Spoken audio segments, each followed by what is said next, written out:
This is a true story. 5 young people decided to explore a cave, but shortly after entering, 4 of them got trapped. When the rescue team arrived, they found one of the young men holding a knife and walking toward his companions. What had happened in that dark and claustrophobic place? The incident took place in December 1970 in New York, USA. 6 cave exploration enthusiasts had agreed to meet at Locke's Cave. What they didn't know was that the cave was closed during the winter. However, one of them insisted, "We're already here. I don't want to regret not going in." The rest of the group agreed, leaving one member outside for support, while the other 5 disappeared into the cave's darkness. As they ventured deeper, the light faded, but their excitement remained high. After passing through winding rock formations, they arrived at a narrow passage, 20 meters long and only 45 centimeters wide. Locals called this section the Great Long, and many cavers believed that crossing it was a real challenge. The first 3 in the group passed through without any problems. Then, Peter, a 14-year-old boy with a slim build, thought, "If the ones bigger than me made it through, it'll be even easier for me."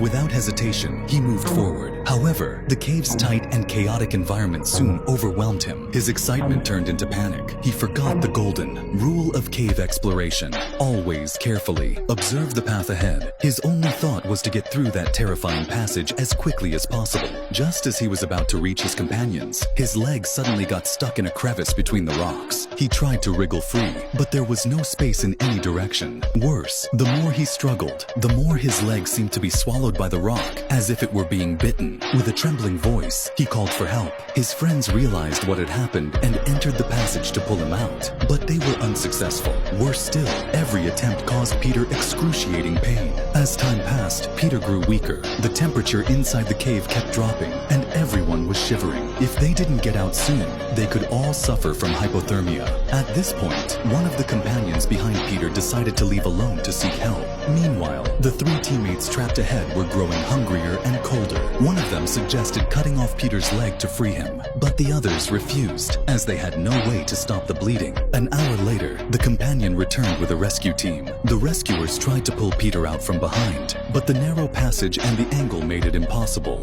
Even if they succeeded, his leg would be severely injured. Just when all hope seemed lost, one of the team members suggested using soapy water to reduce the friction between Peter's leg and the rock. The rescuers quickly prepared the solution and poured it into the crevice. With the lubrication, everyone worked together, and at last, they managed to pull Peter free. The rest of the group also escaped safely. Peter was taken to the hospital, and surprisingly, his leg was unharmed. However, he suffered a minor vocal cord tear from screaming so much. In the end, the 5 adventurers were prosecuted by the New York courts for entering the cave during a restricted period. As for Peter, traumatized by the experience, he never went cave exploring again.